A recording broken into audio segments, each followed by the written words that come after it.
way we were, where we revisit the past to understand how the ebb and flow of popular culture shapes the way we are. Only on The Podcaster. The Way We Were, where we unearth a thread of continuity in cinema, music, art, culture, society, and politics to discover the connection to each other. Hi, this is Reema, and I'm back again with the Way We Were, and just wanted to start this podcast with a question. Have you watched Laapataa Ladies? And if you haven't, please do. The film is playing right now on Netflix, and it stars Nitanshi Goyal, Pratibha Ramta, Sparsh Srivastav, Chaya Kadam, Ravi Kishan. And no, it has no similarity with Tagore's Nauka Dubi, apart from the basic premise of two misplaced brides. The film also reminded me of the good old days of wholesome cinema, the kind of cinema that made your heart really, really happy. And it had a few moments that took me back to Hrishikesh Mukherjee's Jurmana, which came out in 1975. And there is a sequence in that film where a heartbroken Rakhi leaves her Ungta Pinakta town, a very small town in other words, and survives a train crash to end up at a sleepy railway station and doesn't know what to do with herself. And then she runs into the station master, played by Asrani, who offers her shelter for the night and soothes her anxiety by saying something to this effect. दुनिया में एक और भी रिश्ता होता है भाई और बहन का. And she ends up staying with him, learns music from his uncle, becomes a popular radio singer, and leaves behind her sheltered existence as well as her past till the ghosts catch up with her again. What an unrealistic plot this was. But how life-affirming in its suggestion that perfect strangers could throw a life jacket just when you needed it the most. And we, the audience, also believed in the possibility of humanity and goodness in the most unlikely places. The same kind of naivety and faith in the inevitability of a just, safe, kind world exist in Laapataa Ladies. At a time when gender atrocities in Manipur, Hathras, Kathua, BHU and Hassan have shocked us for a while and then slithered away from our consciousness. And so it was reassuring to see Phool, a young bride in the film, taking shelter in a shanty with two strangers, men, if you please, after she is separated from her husband. What Kiran Rao changes in this portion is the notion of a male savior who rescues a vulnerable woman at this point. The lost bride, hence, finds Manjumai, played by a masterful Chaya Kadam. And she's a woman who runs a tea and snack stall with an iron fist and a marshmallow heart.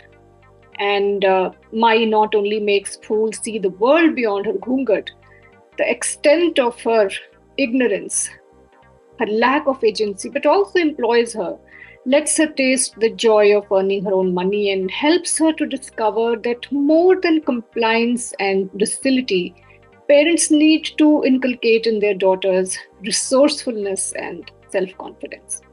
The kind that the other protagonist, Jaya or Pushpa Rani, has. The film's title is perhaps also indicative of the absence of women in male-centric mainstream entertainment, of women who are not just decorative, pliant, seductive, or suffering endlessly to justify their prominence in a narrative.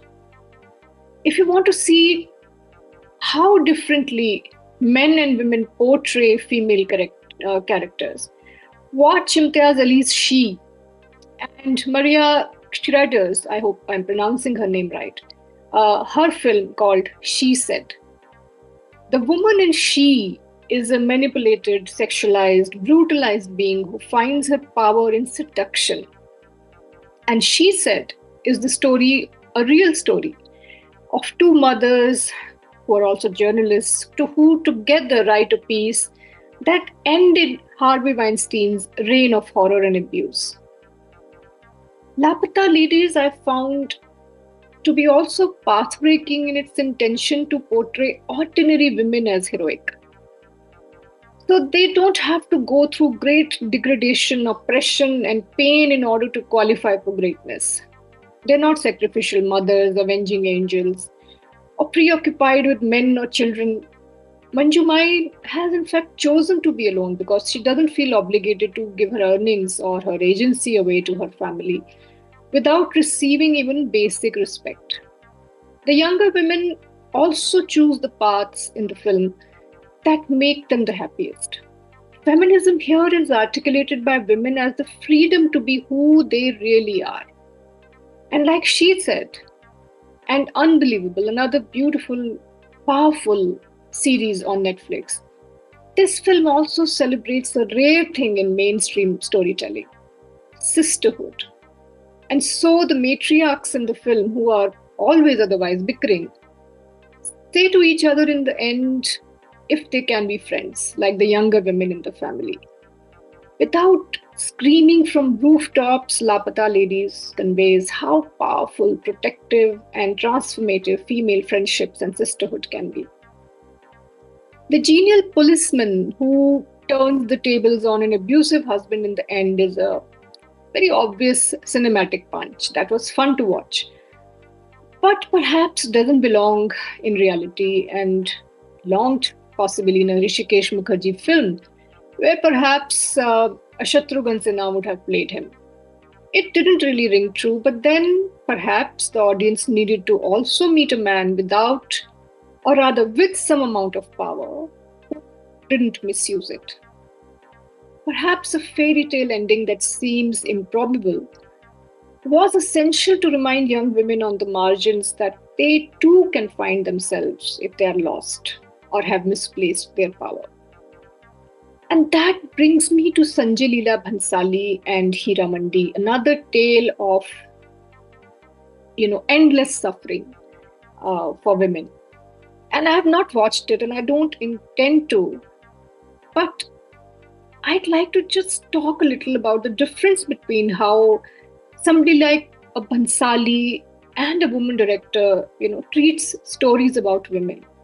The difference is staggering if you compare Bhansali with a Kiran Rao.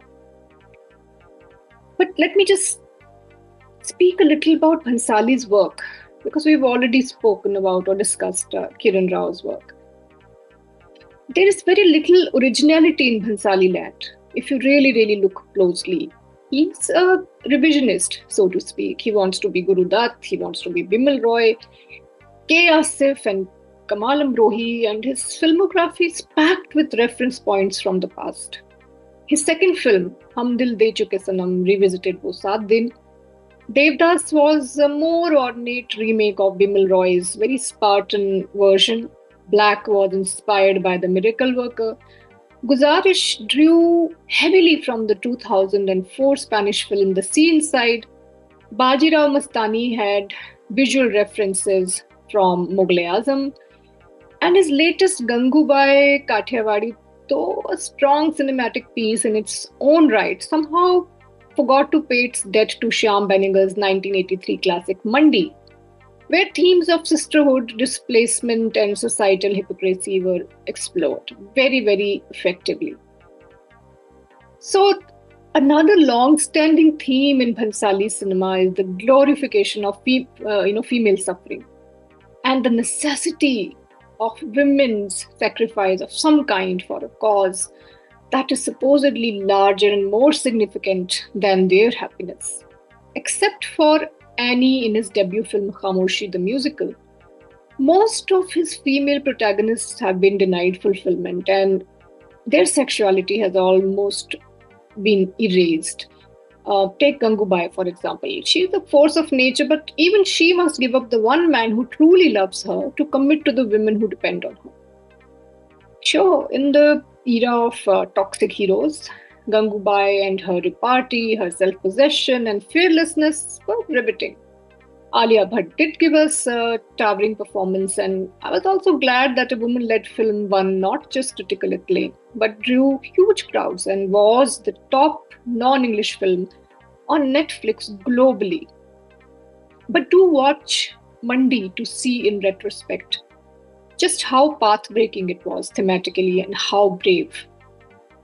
Incidentally, apart from powerhouses Shabana Azmi and Smita Patil, Mandi also had stalwarts like Neena Gupta, Nasiruddin Shah, Om Puri, Saeed Jafri, Annu Kapoor, Satish Kaushik, Pankaj Kapoor, Amrish Puri, Ila Arun, K.K. Raina, and yes, Alia's mom, Soni Razdan.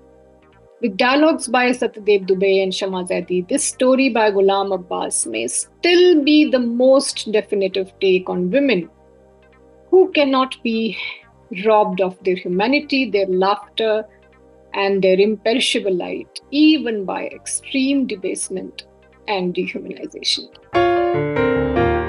The Way We Were, where we revisit the past to understand how the ebb and flow of popular culture shapes the way we are. Only on The Podcaster.